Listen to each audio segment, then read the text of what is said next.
I'm currently working on two projects, but the one that, my newest project is the Igbo Language Academy at Kedu.me. So the Igbo language is one of the languages that have this particular challenge of falling into recession. Less people are using it than the past and so forth. But at the same time, there's this resurgence in passion to learn the language, right? And so my initial goal was to build a physical school. I wanted to build a physical school where children can go and learn. And of course, didn't have the money, didn't have the resources, don't even know where to begin, that kind of thing. But in the process of trying to learn or trying to build this thing, I did a lot of researching as to how language is acquired, right? So if I were to give it a unique or put it in a unique description, right? It's what's the word? It is an effective language learning school. And I say effective deliberately because the way 99.9% of language is taught in the academic structure is actually not how language is acquired, right? So to sum it up or sum up myself, I'm a researcher, right? And I apply that capacity to research to everything I do. So every single project I go into is going to have an a depth of that or a richness of that because that is what my chi gave me to offer in the world, right? So Kedu is a school, but it is not a school the way you think a school would happen, right? One of the examples, for example, now, right, is that we have this idea, a lot of people, especially those born in diaspora like myself, will say that my parents didn't teach me my language, right? Well, if you do the research and look into it, you'll actually learn that language not transition from parent to child. Language goes from peer to peer. So the big mistake we're making is thinking that parents are supposed to teach their children, but really we're our friends in these languages. That's actually how language transitions. That's why my accent doesn't sound like my father's accent, right? Most people are going to sound more like their friends and the people they grew up with, or use the slang and inflections of their friends and the people they grew up with than that of their parents, right? And so again, that's applying that capacity to research, right? I don't have a wealth of money. Sometimes I don't have a wealth of time, but I have a wealth of this ability to figure things out. And I can apply that. That is a wealth. I can exchange that for other things, that kind of thing. So to sum me up as a person, I'm a researcher, right? I'm a researcher, and I apply that to my projects. Projects, the one that the newest project is Keru.me, right? The Igbo language school, and I say it's an effective Igbo language school because we use the method that research has revealed to be most effective in transitioning language. So instead of us having learn the alphabets, do this, do that, we pair you with two different people. You have your instructor where you go together and you learn with peers, right? You're learning with other people that are trying to learn, that type of thing. So it looks more like a classroom setting. You take a piece of the language and you break it down and you move on, that kind of thing, right? Take another, break it down, move on. And then you have a coach. And this is somebody at home that will reach out to you and call you and you guys just have conversations the way you would with your friends. Anything you want to talk about. I had a student that says that, before they start, I asked them a little bit about themselves, things like that. She says, honestly, what I like to do is smoke weed and watch Netflix. So a coach should be talking to her about that, that kind of thing. And from there, you see the language coming out a lot faster because now I'm comfortable. Now the thing that I'm interested in is the topic. Now I'm learning the words that are relevant to me. And then all of a sudden, the growth in that language moves a lot faster.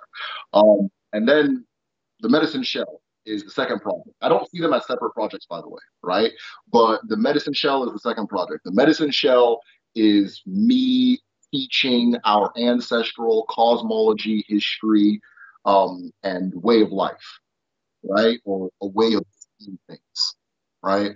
I couldn't tell you why I'm doing it. The why doesn't matter either way. It's a compulsion. I must do it.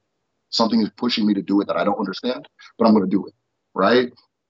And from there, people go, I'll take concepts like the chi, all these different topics, And I'll explain them in a way after speaking to these people, different people, and researching that kind of thing. I'll explain them in a way that gives clarity on the subject for anybody that's listening, right? So you don't necessarily have to be of the culture to understand what I'm discussing or how I'm breaking it down or the meaning of it.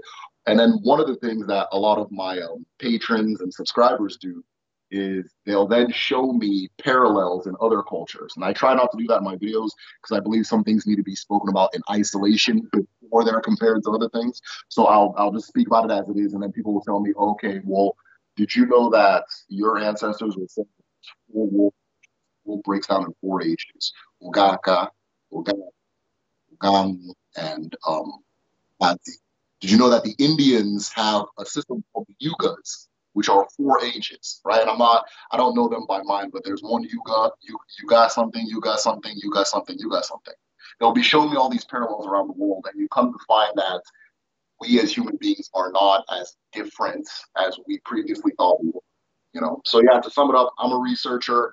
I apply that into anything I do, and then different results.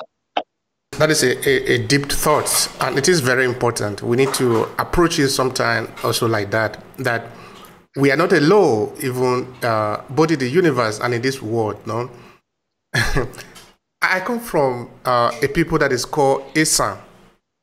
Now, if you go to Japan, the same way that Esan is written, which is Esan, you also find it there. I have not done the research yet to find out what, but I have opened up this podcast in my language too. I am provoking the same question. Let's talk about it. What is this? What is our culture? Where are we coming from? What do we know? What do we don't know? Because whether you know it or you don't know it, it affects you anyway. Because if it is a structure, it has been set up, and you are part of it, it is going to affect you. Yes. Ignorance is not going to be an excuse. Right. So it is important that we know about our culture, our origin, where we are coming from. The idea that it is them that we do it, I think we need to remove it from our mind. It is us that we do it. Yes. So each of us must start looking for what can you do? You that is looking, you that is talking, you that is complaining. What are you doing to change the situation? Because you might be the little light, the little candle that is required to shine in the dark. Yeah. So I think we must be looking at us as my responsibility to change the situation. All right. Now, you see, there is a wealth of knowledge in Africa. I'm continuing still talking to different people in Africa, both people like you that are young, that are really motivated, that are doing all sorts of things from science, innovation, businesses, culture. Africa is basically waking up. Not waking up with the idea of coming to beg, but waking up first with understanding who you are. You see, it took the Europeans several centuries to break down Africa into pieces. That is still where we are today, basically in pieces. Right, you're 100% right. So if we think that we are just going to remake Africa in 100 years, we are lying to ourselves. Right. If it takes them several hundreds of years to do this, it's going to take us several hundreds of years to be able to put the pieces together, because we are going to know what is even the significance of the little thing that is part of us. So, talking of this knowledge that is available both in Africa and among Africans, how do you approach your research? How do you tap into this knowledge? Help me with that. Very good question. So very, very good question, because it has changed radically. Sometimes one of the deficits or the things you suffer from as a researcher is that you'll be so locked into the concepts that you don't get time to sit down and incorporate them or really, spend time with them in like a leisurely way, right? But every now and then when I get some time to think to myself, every time I walk out of it and my approach or my life changes radically.